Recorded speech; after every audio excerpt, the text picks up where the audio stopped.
This is Brother Ron, and welcome to We All Be News Radio and TV, the news-free Dixie for the 21st century.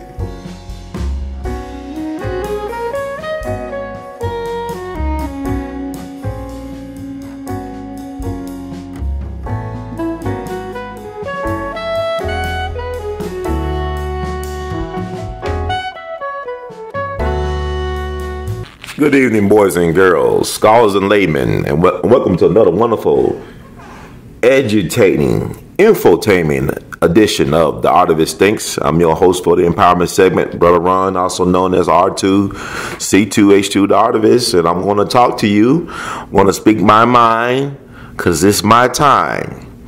I'm going to speak my mind, because it's my time. It's our time. Because we all be in it to win it. And I want to talk to you today about T.O.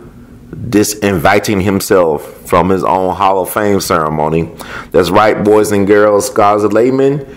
T.O. has disinvited himself from his own Hall of Fame invitation to Canton, Ohio, home of the National Football Hall of Fame. And T.O. is interesting. Like I talked about T.O. before on the We All Be platform. T.O. is arguably one of the greatest wide receivers of all time. It's not, the numbers don't lie, folks. He got over 150 caught touchdowns, 153 caught touchdowns, which makes him, I believe, third on the all-time wide receiver list. He's in the top 5 or top 10 all-time overall in football in terms of touchdowns. He's number 2 in reception yards behind arguably the GOAT, Jerry Rice, at that position. He's right behind Jerry Rice in terms of reception yardage. He got over 1,000 catches. He's up there in the top 10, top 15, whatever. So why wasn't he a first ballot Hall of Famer? See, the thing about it is, T.O. has been a bad boy. He's not, if you're a black athlete, you're not allowed to be uppity or to be snarky towards the media, because it's the media that votes on who gets into the Hall of Fames in athletics, whether it be football, baseball, or basketball. It's the media that votes on who gets into the Hall of Fames, okay? So T.O., who should have been a first ballot Hall of Famer, has not always had the best relationship with media during his playing days. I think for the most part, T.O. has been misunderstood and mischaracterized by the so-called mainstream media. And that is why it's so important to support media that puts your perspective. If you're a black person, we need a black first media. I didn't say discriminatory media, but media that understands the perspective of an African American, of a black American, of somebody like T.O., who's from the South. He was born down in Alexander City, Alabama, played both basketball and football at University of Tennessee at Chattanooga, and really was a sleeper selection because he wasn't getting a lot of coverage at the UT of Chattanooga. If he was probably at University of Tennessee or Knoxville, he would have been on the NFL Scott's radar a lot earlier. But that goes to show you, regardless of where you play, all-world talent is all-world talent. And he was third-round draft selection. Now, think about Jerry Rice, who was a teammate of T.O. He came out of a small HBCU, Mississippi Valley State. He's from Mississippi. But yet, arguably, Jerry Rice is the greatest football player of all time. Numbers do not lie. He got over 200 touchdowns and that many reception yards and that many catches. It's going to be a long time before somebody catch up with Jerry Rice. And Jerry Rice was not necessarily the fastest wide receiver. He was not necessarily the most gifted wide receiver, but what he did, he maximized his talent and he amplified his willpower. Once again, he maximized his God-given talent by amplifying his willpower. Same thing with T.O. T.O. wasn't necessarily the most gifted wide receiver of his era. I mean, people could make the case for the surreal Randy Moss. Randy Moss, all world. Randy Moss was something special. It's something exceptional in his own right. But at the same time, T.O. put up the numbers. It's like, T.O. did some major things on the football field. You might not care for his outlandish celebrations and a touchdown in the end zone, but, why not celebrate the fact that he could barely be stopped getting into the end zone? He scores. He's in top 5 in touchdowns scored. So it's not his fault he was good enough to get into the end zone. But I think with T.O., what I respect about T.O., that he spoke his mind, that he was consistent. He was not always the most popular player in the locker room or in the press room, but he put up the numbers. Like, who can dispute the fact that he's a hell of a player? This man played on one leg in the Super Bowl. He came back early, played on one leg in the Super Bowl, got over 100 yards in reception.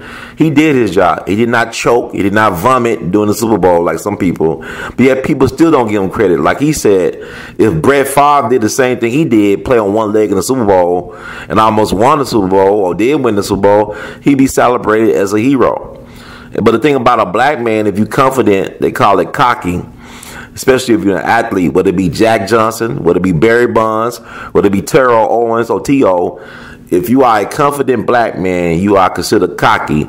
If you're a black man who wants to win, who T.O. was known for yelling at coaches and teammates, but at the same time, Tom Brady, Peyton Manning, a lot of these guys, a lot of these white quarterbacks, a lot of these white athletes are known for throwing hissy fits. One of the biggest trash talkers in NBA history was not Michael Jordan, but Larry Bird. But, where's the footage of Larry Bird talking shit? He was talking trash. Like you say, he learned the game from the black man. He learned how to play basketball growing up in Indiana, Klan-heavy Indiana, down in French Lick, Indiana. He learned how to play basketball on the playground, playing with black men. So, of course, he picked up the culture. It's like Eminem in Detroit. But, of course. But getting back to T.O. Now, people making a big deal about T.O. not wanting to attend his own Hall of Fame ceremony. T.O. did get snubbed by the writers for whatever reasons. A lot of times, I don't believe that the writers should be voting the players in anyway. I think that the players themselves should have more of a say in who gets into the Hall of Fame, because they got to play this game. A lot of times, the writers have never played any organized sports, let alone, play at a high professional level. So why should they get the final say? A lot of these cats got access to grind because they were denied an interview or denied access. A lot of people were hating on these folks from day one. But I believe that your peer group can be the greatest judges of the people who should get in the Hall of Fame. And a lot of times, these guys be on a moral crusade in terms of, I won't let him in the Hall of Fame because he was an alcoholic, or he beat on his wife, and he was a bad father, and he was got in and out of prison. I mean, Marvin Harrison had some suspect murder things hanging over his head, and he still got into the Hall of Fame because he was a hell of a football player. And OJ, whatever you think about OJ, you can't take away the fact that he was one hell of a football player. One of the greatest running backs of all time, the first professionally to run for 2,000 yards. You can't take that away from OJ. OJ earned that. He earned that. He should be respected. But yet people want to play morality police. They say, well, this guy can't get in the Hall of Fame because of how he acted off the field. But it's not the Hall of Fame as it relates to life. It's the Hall of Fame as it relates to how well you played the game, your profession. There's a lot of folks I think that should not be in the Hall of Fame, but they are in the Hall of Fame for political reasons. Somebody, for example, that a lot of people love, Broadway Joe. I know who Broadway Joe was, or Broadway Joe is, Joe Namath. Joe Namath, he guaranteed a Super Bowl win against the Colts, but at the same time, his lifetime numbers do not add up to being a Hall of Famer. Now, people say he had one of the best arms when he was healthy, accurate, and all this stuff, but I'm looking at the production. It doesn't add up, but yet it took years for Terrell Davis to get the Hall of Fame, who, if he wasn't a running back for the Denver Broncos, John Elway would not have 2 Super Bowl rings. He would not win out on top because they need the running back. Terrell Davis was that running back for those Super Bowl winning Elway teams. He was the real MVP because Elway would not have the 2 rings. Y'all forget that Elway lost bad in 3 previous Super Bowls. He got blown out in the Super Bowl. Y'all talking about what happened to Peyton Manning a couple years ago.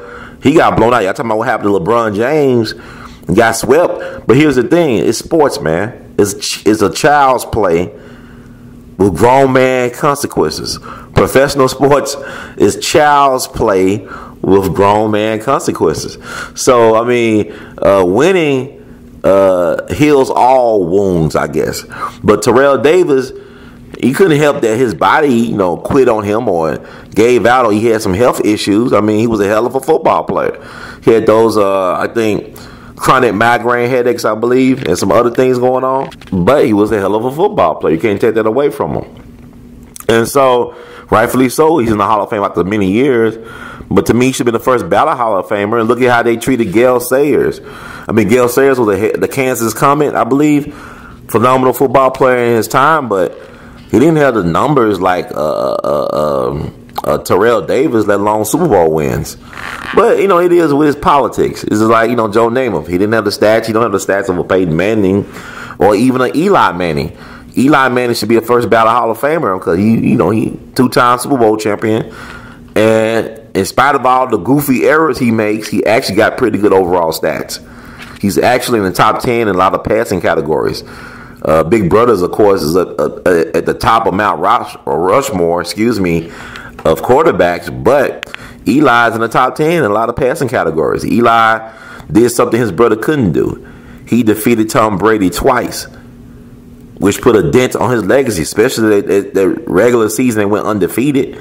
It was Eli. Oh, shucks, golly, good old Eli that stopped Tom Brady and the Patriots from becoming the greatest football team of all time. If they had won, I don't care how many points they win by, a win is a win. If they had won that Super Bowl, they would have dethroned the Miami Dolphins as the greatest football team ever. Okay? That's how that works. But Eli stopped him. He's the Brady killer. He's the Patriots killer. And so, he's in the Hall of Fame. Easily first ballot. But T.O. played on one leg at a high level during the Super Bowl. Put a phenomenal, GOAT numbers. And yet he's not in the Football Hall of Fame first ballot. And people say, well, it's his attitude. Well, why is that white athletes like Ted Williams and Joe DiMaggio, they didn't really care for the press. They weren't always friendly with the press, but yet you can't deny their phenomenal talent on the baseball field. You can't deny that they might have had some issues with some of the people in the press. You can't say, well, we could justify them not being in the Hall of Fame first ballot because of their relationship or lack of a relationship with the press. See, that's to me, who really got the really messed up ego? Is it T.O., who's supposed to be confident in his ability as an athlete, or is it the media who thinks they should be the judge, jury, and executioner of all things proper and moral and professional? Which is fascinating in itself, but I don't have a problem with T.O. skipping. I know a lot of these professional football players. I respect people who play the game and who are analysts, and they said that he should go. I think he has a right to do what he's want to do. He's not obligated to go to the Hall of Fame ceremony. I don't think he has. He do what he want to do, and I think people are reading too much into it. It's his business. Why you need somebody to validate that you have phenomenal talent? He knew he was the first ballot Hall of Famer. He knew how hard he worked. Bitch, you wasn't with him shooting in the field or shooting in the gym or working in the field. I'm trying to do that Rick Ross stay scheming thing, but anyway, it backfired. But y'all get my point. T.O. is a world-class athlete. Is a true first ballot Hall of Famer. He knew it before everybody else. They knew, but I would rather see him actually get invited by Donald Trump to the White House. That'll be awesome, actually. It'll be awesome to see T.O. getting invited by Donald Trump to the White House to celebrate his Hall of Fame induction. But T.O., I'm looking forward to read and see what T.O. ends up doing to celebrate his achievement. It was an achievement delayed that should have happened when he first was eligible. But anyway, I'm also looking forward to Barry Bonds, because how can you have a Hall of Fame without the all-time home run king? And that's another topic. But my thing is, T.O. is a fitness nut. I mean, he stayed in shape. The league, in my opinion, actually cut his career short. For whatever reason, for whatever political reason they could pull out their ass, they cut T.O.'s career short. Just like baseball. Major League Baseball cut Barry Bonds' career short. If Barry Bonds, like even his godfather, Willie Mays, said Barry had at least 2 or 3 more good years in him. I mean, Barry Bonds is phenomenal. He was my favorite baseball player growing up. He's arguably probably the greatest baseball player of all time. But look at his numbers. Barry Bonds on his way. He could have easily had over 800 home runs. Could have had his 3,000 hits the next season, 2,000 RBIs. I mean, could have been the leader in extra base hits and total run score. He had all those things waiting for him. And Major League Baseball said, "No, boy, we're going to cut your career short." And people say he cheated. How, baseball is built on cheating. America is built on cheating. It's not cheating unless you get caught. And what Barry did, he didn't break no crime. I mean, he didn't break no law. Excuse me. They never could prove that he did anything wrong. Because I guarantee you, there are things that the athletes are using in all different endeavors, sports endeavors, that the so-called mainstream or the so-called institutions don't have an idea about. There's some stuff out there right now that these people are using that's so brand new, there's no name for it. I guarantee it. It's Blue Magic, Krispy Kreme donuts, whatever. But what I'm saying is, with Barry Bonds, by them walking him so many times, it kind of leveled the playing field, don't you think? He got all those walks, intentional walks and whatnot. And, so it's amazing that he was able to hit any home runs when they was walking him so much during his career. But anyway, this is my story. But, I look at that, and I don't know how Barry feels about how they basically shorten his career for whatever reason. But it is what it is. Whatever they give you, they can take away. It's like with T.O., he did take some of his power back because they thought he was going to be so grateful, be crying and snot coming out, be doing that Michael Jordan meme cry, snot coming out his nose, tears dripping down his cheeks. They thought, "Oh, thank you, master. You really love me. You really acknowledge me. Oh, thank you, master." It's like with Jack Johnson. He gave him a pardon after he'd been dead for decades. And what did he do wrong? All he did was be a proud black hetero male who didn't mind screwing white women. He screwed white women in sport at a time when black folks being hanging from trees like Christmas ornaments. At a time when he won a boxing match, black folks would get killed by these white nationalists. Y'all talking about some barbecue Becky's. What about barbecue Brian and barbecue Henry? How they used to barbecue black folks back in the day. Pick a nigga. So we got to talk about that in the real. But anyway, congrats, T.O. More power to you. May you live long and continue to prosper and continue to piss off these folks and get these folks back in their right mind, because they're insane that they will lose their appetite and they will lose their minds over you not wanting to go to the Hall of Fame ceremony. You earned the right to do what you want to do, man. So more power to you. Thank you all for listening to the words and ramblings and thoughts of Brother Ron Hurd, also known as R2C2HU, the Artivist. If you like the word from Brother Hurd, please spread it. Subscribe to the We All Be TV movement, We All Be TV on YouTube. Donate to the cause, right? You can make a one-time or recurring donation through PayPal. All that is available down in the subscription box below. Or you can make a recurring payment through PayPal as well as through the patreon.com/WeAllBe website.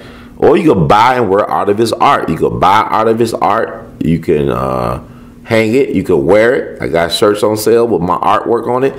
Ain't nobody's doing how I'm doing it, y'all.